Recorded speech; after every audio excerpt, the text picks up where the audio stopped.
G'day.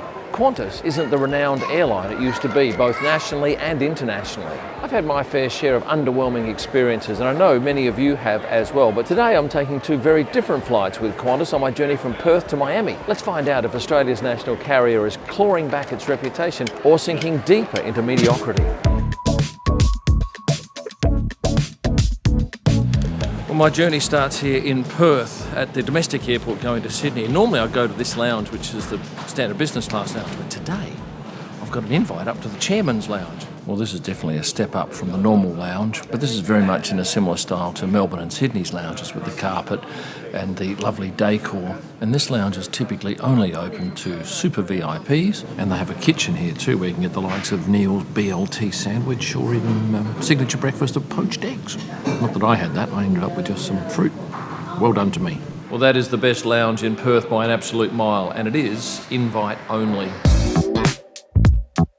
This is the first of 3 flights on this trip, and it's on a Qantas 737-800 aircraft. This is their least impressive business class on the cross-country route. On the wide-body jets, you get a lie-flat seat, and it's fantastic. This is a sit-up, although for 4 hours it's okay, but if you get the chance to pick your flights, you'll do better on the wide-body. The seat does recline, but that's it. 5 inches tops.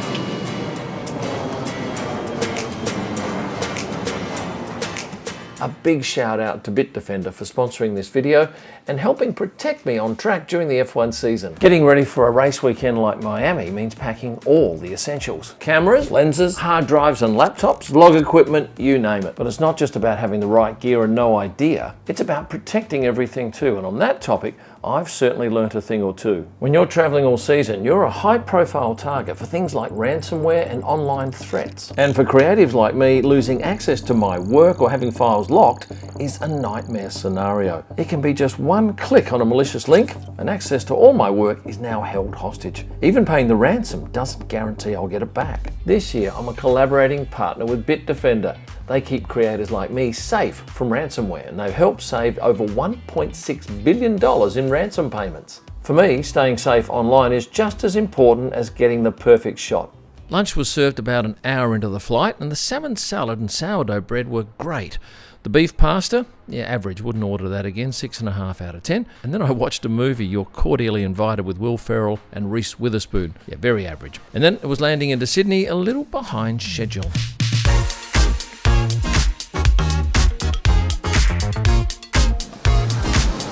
I'm on the ground a little bit later than normal. I've got it's a 90-minute connection. It's probably now down to about 75 minutes. But that was a good flight. Now it's off to the international terminal, which is on the other side of the airport. And there is a bus at gate 15. I've taken this before, and if you've watched the video I did last year, this will ring some bells. Going to the US from Australia is a little bit different to most other places for a start. Before I'm allowed on the bus, I ask a few questions, things like, how long am I in the US for, what cities am I visiting? And then they slap this little sticker in the back.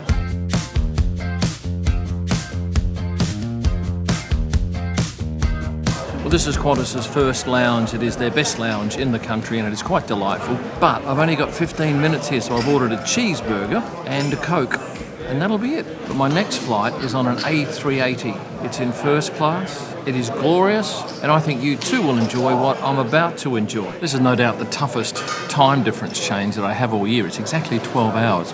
It's 3:10 p.m. in Perth, that's my body clock time, and it's 3:10 a.m. in Florida, my end destination. And it's a bloody hard one to get used to. On top of that time difference, I've got a 6-hour layover in Los Angeles. I'll tell you more about that later. That's what's left of the burger, and I gave it 7 out of 10. I'm down here ready to board, and so are about 400 other people. It's a pretty rowdy sort of rabble. It's a little bit better than a bus station, but certainly nothing like boarding an Emirates flight in Dubai or a Singapore Airlines flight in Singapore. Anyway, now it's off to board, and Qantas has their first class on the lower level of the plane, whereas Emirates have it upstairs.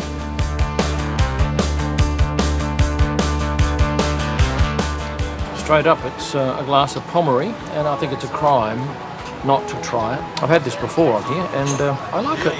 I think you will too if you drink champagne. Now that layover time of something like an hour was fantastic.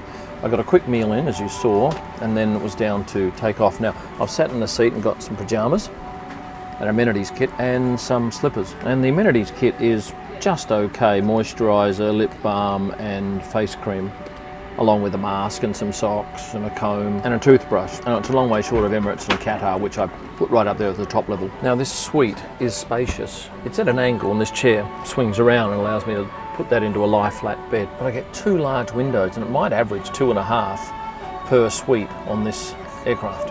And if I want, I can have somebody sit in this little dicky seat over here to dine with me. I've done that once with my wife. Actually, no, twice with my kids as well once. Just been presented with the wine list and menu today, and I will go through that in a second. But storage-wise, there's a couple of small drawers here and a whopping great locker above me. There are no lockers running down the centre of this A380. Now this flight effectively heads east, so we're going to go through, I imagine, a day and a night and a day, one or the other, and 13 hours is our flying time. And at the end of it, I often find myself thinking, no, I want more. Give us another couple of hours.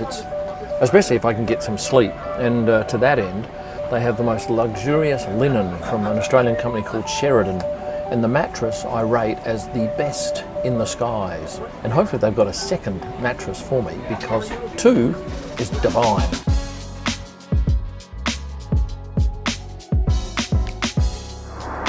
So I've come upstairs to this small lounge, which is quite joyful, and business class and first class passengers can use this lounge.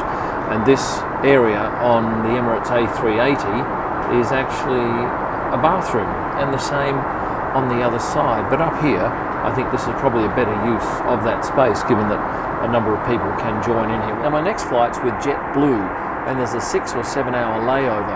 I would have loved to have taken an earlier flight, but there must be a curfew at Miami Airport because all the flights stop at about 3 p.m. and I land at 2:30, so I'd never make that. And then they don't start again until 10 p.m. I could have overnighted in Los Angeles, but I would have lost far too much time, so I've decided to take that overnight horror flight, albeit on a lie flat seat with JetBlue.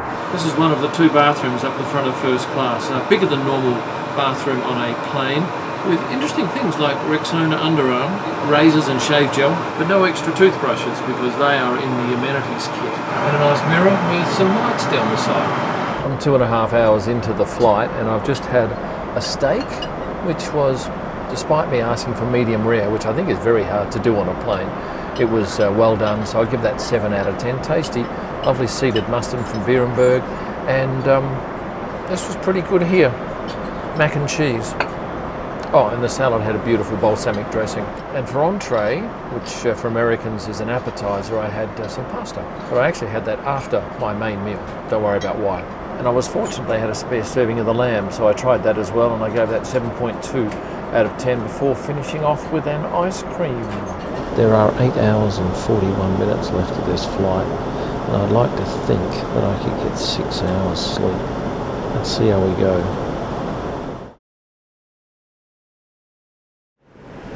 Back with you after about 7 hours sleep, 2 sleeping tablets. I'm a bit groggy. Been going 22 hours in total. We're an hour and 23 away from landing, and I rate this bed as the very best that I've ever slept in the skies, especially with this mattress, which is about 1 inch thick. On the food front, I've woken up with some smoked salmon on cornbread. I've also got a very nice juice. Now my quandary is, after I've eaten this breakfast and got through immigration, I can either go out to Imperial Hill and watch planes take off and land. It's about 90 US for cabs there and back. It's a lovely way to spend an afternoon. Or do I just walk to the Hyatt Regency and grab a room and perhaps even go and sit down by the pool for 4 hours? I can't wait to see what I do. Anyway, let me get through this smoked salmon and I will ponder my options. After those 2 flights, I would say that Qantas is on the rise. I thought their staff were excellent on both of those flights. I think they've got a bit of work to do on their food if they want to get it to the level of, say, an Emirates or a Qatar. And on the aircraft side of things, the A380 has aged, the A350s will be better. And if you have the choice domestically, do not take that single aisle plane. Instead, go for the wide body. Now it's on with the journey. Down here at baggage claim now, and immigration was quick, a couple of minutes, and thankfully I had my APEC card, which would have saved me at least 40 minutes standing in a line. It was a noisy 10-minute walk from Tom Bradley to the terminal where I check in for JetBlue, except I'm too early. There are no crew here. Bit of a bummer. Now I have to cart this suitcase all the way to the hotel, I think. Well, I won't be going to the Hyatt because they're fully booked. So I'm going to take a punt at the Hilton.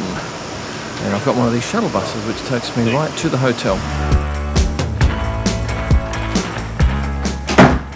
Well, I ended up getting a room here. It was $163 for, and that's including the taxes, for really a 6-hour stay. And the room's fine, view's ordinary, but for what I want it for, and that's just have a lie down and a shower, is perfect. Back on this bus and off to the airport for the last of 3 flights. JetBlue flies out of Terminal 5, and this terminal will be knocked down shortly and replaced. It's getting long in the tooth. Check in here, very quick. Lovely staff as always. Now it's upstairs through security.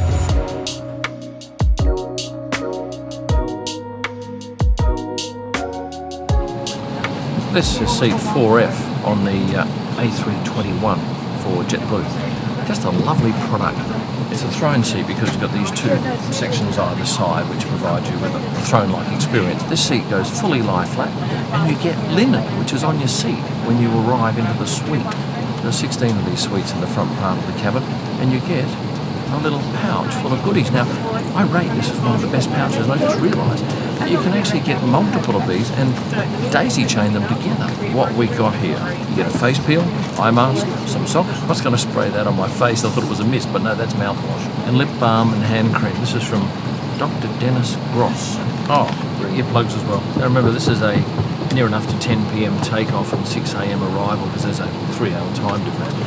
Food and drink wise, yes, it's included, and pretty much I'm going to have a salad, a pea soup and a Tuscan fried chicken sandwich, and I might even get myself an alcoholic drink. I never had one on that whole flight except 2 mouthfuls of champagne with Qantas. Unfortunately there's no Southern Comfort on this flight, but there's some bourbons I might have a crack at, maybe even a vodka.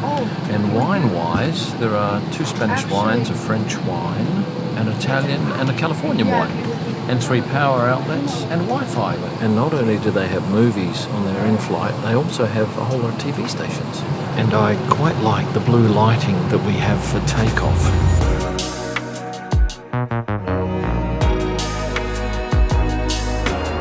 Well, this was dinner, served about 50 minutes after takeoff, and it was a herb salad starter, chilled pea soup, surprised the hell out of me, very good. Chicken sandwich, 6.5 out of 10. Standout was the vanilla gelato, loved it. Now I reckon I can get a couple of hours sleep here, which will certainly do me the world of good, and I'll leave you to go and do something else for a quick second.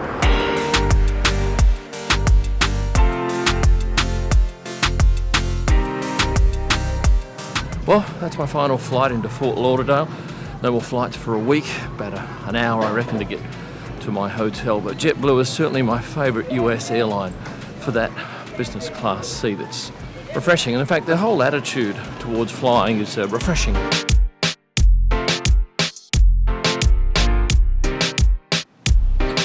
Well people, I've been on the road now for, what does that say, 35 hours and 49 minutes, but I paused it for 45 minutes, so close enough to 36.5 hours with maybe 9 hours of sleep in 2 jaunts. And here I am at the Hilton Aventura Hotel, which is one of my favourite places throughout the year.